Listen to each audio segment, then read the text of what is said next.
Hello दोस्तों, स्वागत है आपका द बड़ी क्लासेस में। मैं हूं सुमित कुमार और आज का हम लोग करंट अफेयर देखने वाले हैं कि कौन कौन सा क्वेश्चन इंपॉर्टेंट है। देखिए, इसमें सबसे पहले पहला क्वेश्चन है आपके सामने कि 6th हॉकी इंडिया वार्षिक पुरस्कार में Balbir Singh senior award for male players of the year किसे दिया गया है। तो प्रश्न आपके सामने है और ऑप्शन भी यहाँ पे आपके सामने है। ऑप्शन है अमित सिंह बख्शी, संदीप सिंह, हार्दिक सिंह और अभिषेक सिंह। तो एक फैक्चुअल क्वेश्चन है, यहाँ पे नाम आपको याद रखना ही होगा। तो इसका उत्तर हो जाएगा आपका हार्दिक सिंह। हार्दिक सिंह ने जो है यहाँ पर यह अवार्ड जीता है और अवार्ड का नाम क्या है, तो हॉकी इंडिया वार्षिक पुरस्कार। ठीक है, चलिए अगले प्रश्न की तरफ हम लोग बढ़ते हैं। अगला प्रश्न है कि प्रेस सूचना ब्यूरो के प्रधान, है ना, ध्यान देना है पे, प्रेस सूचना ब्यूरो के प्रधान महानिदेशक किसे नियुक्त किया गया है। तो ये भी एक फैक्चुअल क्वेश्चन है आपके सामने। यहाँ पे ऑप्शन दिखाई दे रहा है श्री PR त्रिपाठी, जयदीप भटनागर, विनीत S नायर या शेफाली B शरण।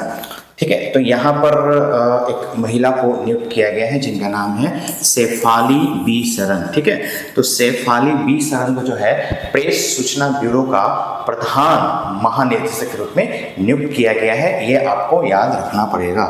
चलिए अगले प्रश्न की तरफ बढ़ते हैं।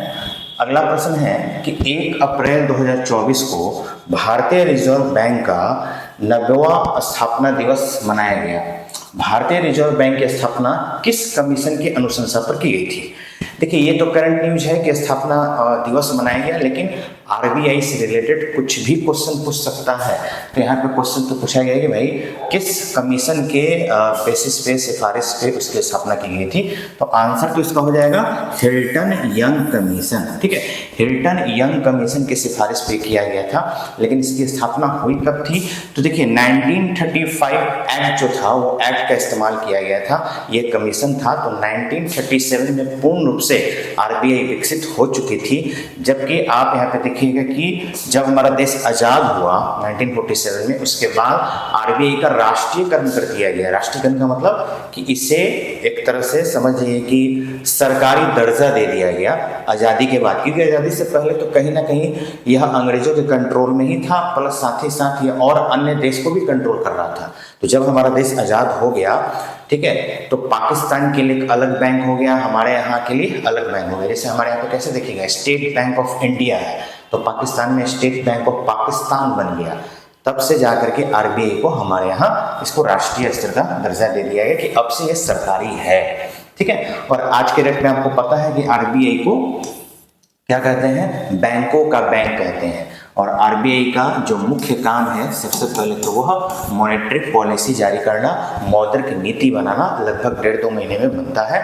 और इस मौद्रिक नीति में, मॉनेटरी पॉलिसी में सबसे ज़्यादा किस चीज़ को ध्यान में रखा जाता है, तो महंगाई को। ठीक है, महंगाई को ध्यान में रख करके जो है सारी चीज़ें की जाती है।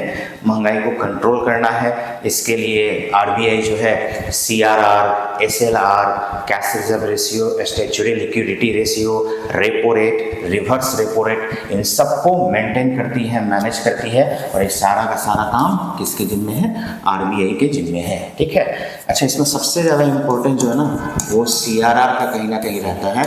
उसके बाद आप देखिएगा रेपो रेट का रहेगा, फिर उसके बाद रिवर्स रेपो रेट का रहेगा। ठीक है, तो रिवर्स रेपो रेट क्या है कि जब RBI किसी अन्य बैंक को पैसा देता है, उसको मतलब ब्याज देता है, तो रेपो रेट हो गया। और अगर RBI किसी बैंक से नगद लेता है तो उसके बदले जो वह ब्याज देता है उसको रिवर्स रेपो रेट कहते हैं। ठीक है, चलिए अगले प्रश्न की तरफ हम लोग बढ़ते हैं। अगला प्रश्न है कि निम्न में से किसने मियामी ओपन टेनिस टूर्नामेंट 2024 में पुरुष एकल का खिताब जीता है। ठीक है, तो यहाँ पे इसका उत्तर हो जाएगा जानिक सिनर। फर्स्ट ऑप्शन ही आपके सामने है, पहला ऑप्शन ही उत्तर हो जाएगा। फैक्चुअल क्वेश्चन है, ध्यान रखना है आपको। जानिक सिनर जो है यह इस खिताब के विजेता रहे हैं। चलिए अगले प्रश्न की तरफ बढ़ते हैं। सुकरात सोशल रिसर्च यूनिवर्सिटी ट्रस्ट द्वारा अंतर्राष्ट्रीय संस्कृति पुरस्कार 2024 से किसे सम्मानित किया गया है। ध्यान दीजिए यहाँ पे, सुकरात सोशल रिसर्च यूनिवर्सिटी ट्रस्ट द्वारा अंतर्राष्ट्रीय संस्कृति पुरस्कार, ये अंतर्राष्ट्रीय संस्कृति पुरस्कार है 2024 से किसे सम्मानित किया गया है? तो आपके पास ऑप्शन है, पहला प्रोफेसर अनीता बैरागी, प्रोफेसर मीना चरंदा, प्रोफेसर कविता चंद्र, प्रोफेसर वनीता चंदौर। तो यहाँ पे आपका आंसर हो जाएगा प्रोफेसर मीना चरंदा।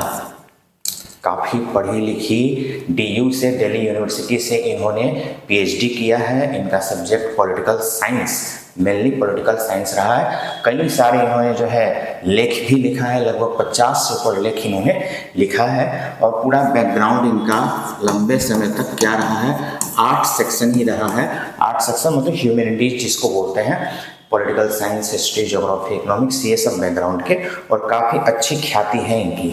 तो इसलिए जिनका 8 सेक्शन है वो अपने आप को लूजर महसूस नहीं करेंगे। आज के डेट में तो यही होता है कि भाई जिनका 8 सेक्शन है वो अपने आप को लूजर महसूस करते हैं कि भाई ये क्या हो गया। तो इसका आंसर हम लोगों ने यहाँ पे देख लिया, प्रोफेसर मीना चरंदा। चलिए अगले प्रश्न की तरफ चलते हैं। अगला प्रश्न है कि भारतीय नौसेना ने ऑपरेशन संकल्प, ध्यान दीजिएगा यहाँ पे कौन सा ऑपरेशन है? ऑपरेशन संकल्प के तहत किस देश के जहाज अल-कंबार को बचाया है? देखिए एक्चुअली क्या है कि हिंद महासागर में कुछ समुद्री लुटेरे थे जिन्होंने ईरान के जहाज अल-कंबार को घेर लिया था, चारों तरफ से किडनैप कर लिया था। तो वहाँ पे भारत एक हीरो की तरह बन करके आता है और वहाँ पे जहाज को बुझा लेता है। तो जहाज किस देश का था? ईरान का। तो भाई ईरान को तो धन्यवाद देना चाहिए हम, हमारे देशों को, ठीक है। तो हमारे देशों का जो है किस सेक्शन का कमाल है भाई? ये नेवी का कमाल है कि नेवी ने इस जहाज को बचा लिया, उस किडनैपर से बचा लिया, उस समुद्री लुटेरे से, डाकुओं से बचा लिया, ठीक है। तो जहाज का नाम क्या था? अल-कंबार, और ऑपरेशन संकल्प। और जिस जहाज से हम लोगों ने बचाया उसका नाम त्रिशूल था, ठीक है, INS त्रिशूल। त्रिशूल से हम लोगों ने बचाया है। और नेवी में भी पहले भी आप लोगों को बता चुके हैं कि नेवी के 2 सेक्शन होते हैं, एक ब्राउन नेवी है ना, ब्राउन नेवी जो तट पे होता है, समुद्री तट पे, और एक होता है ब्लू नेवी। ब्लू नेवी का मतलब हो गया कि जो ठीक समुद्र के बीचों बीच रहते हैं। इनका यही है कि उस समुद्र के बीचों बीच में कोई जहाज आ रहा है, जा रहा है, तो उनकी रक्षा करना है। जो जहाज व्यापार से संबंधित हो, व्यापार से रिलेटेड हो, उनकी रक्षा करना है। और उसी के तहत ये ईरान के जहाज को क्या किया गया है? बचाया गया है। तो ऑपरेशन संकल्प ध्यान रखिएगा। और उस जहाज का नाम अल-कंबार, और हमारे जहाज का नाम भी क्या था? त्रिशूल, जिससे हम लोगों ने बचाया, ठीक है। चलिए अगला प्रश्न की तरफ हम लोग बढ़ते हैं। अगला प्रश्न है कि चर्चा में रहा कच्चा थीवू द्वीप भारत और किस देश के मध्य स्थित है? तो देखिएगा कि कच्चा थीवू द्वीप जो है अगर प्रायद्वीपीय भारत का सही यहाँ पे बना है, और ये रहा आपका श्रीलंका। तो यहाँ पे इसका कुछ डायरेक्शन है, ठीक है। तो यहाँ पे विवाद हमेशा चलते रहता है। 1974, 76 या 74 में ये आपका हमारे भारत के प्रधानमंत्री इंदिरा गांधी और श्रीलंका के प्रधानमंत्री भंडार नायके के बीच एक समझौता हुआ था, जिसमें कहा गया था कि भाई इस पे नियंत्रण फिलहाल श्रीलंका का रहेगा। लेकिन ये हमेशा डिमांड होते रहता है, हमारे तमिलनाडु के द्वारा कहा जाता है कि नहीं, वो द्वीप जो है वो हमारा द्वीप है, श्रीलंका कहता है कि हमारा द्वीप है। तो हमेशा मछुआरे इधर से उधर होते रहते हैं। वहाँ के लोगों को समस्या होती है कि आखिर भाई हम कौन से एरिया में हैं, इंडिया में है कि श्रीलंका में है, पता नहीं चलता है। तो आखिर इसका आंसर आप लोग मेरी बातों से समझ गए होंगे। इसका आंसर क्या होगा? श्रीलंका। तो ये जो कच्चा थीवी द्वीप जो आइलैंड है वह इंडिया और श्रीलंका के ठीक बीच स्थित है। यही आपका लोकेशन है। ये आपका प्रायद्वीपीय भारत हो गया, ठीक है। प्रायद्वीपीय भारत, और प्रायद्वीपीय भारत और श्रीलंका के ठीक बीचों बीच स्थित है। चलिए अगला प्रश्न देखते हैं हम लोग। किस राज्य के जापी एक पारंपरिक शंक्वाकार टोपी को जीआई टैग जो है प्रदान किया गया है? देखिए लगभग 19 चीज़ों को जो है असम में जीआई टैग दिया गया है, जिसमें से सबसे महत्वपूर्ण ये टोपी है। टोपी क्या है? वो बांस के छिलके से वो बना रहता है, वो बारिश से भी बचाता है, धूप से भी बचाता है, एक सुरक्षित टोपी रहता है वो। तो उसको जीआई टैग दिया गया है, और उसको मतलब पूरे राष्ट्रीय स्तर पे तो उसका सेल होगा ही होगा, वर्ल्ड लेवल पे भी उसका सेल किया जाएगा। तो भाई ये जो कलाकार है, ये जो कल्चर है वो असम का ही है और सिर्फ असम के ही 19 चीज़ों को जो है जीआई टैग दिया गया है। यहाँ तक कि जो बिहू डांस होता है असम में, फसल वगैरह की अच्छी कटाई हो जाती है तो उस पर भी डांस होता है तो उसको भी दिया गया है। तो असम राज्य के लगभग 19 चीज़ों को जो है जीआई टैग प्रदान किया गया है। उसी 19 में से एक हमारा क्या है, जापी। तो जापी एक प्रकार का क्या है, टोपी है, जो कैसा होता है, शंक्वाकार आकार का ये रहता है। ठीक है, चलिए अगले प्रश्न की तरफ बढ़ते हैं।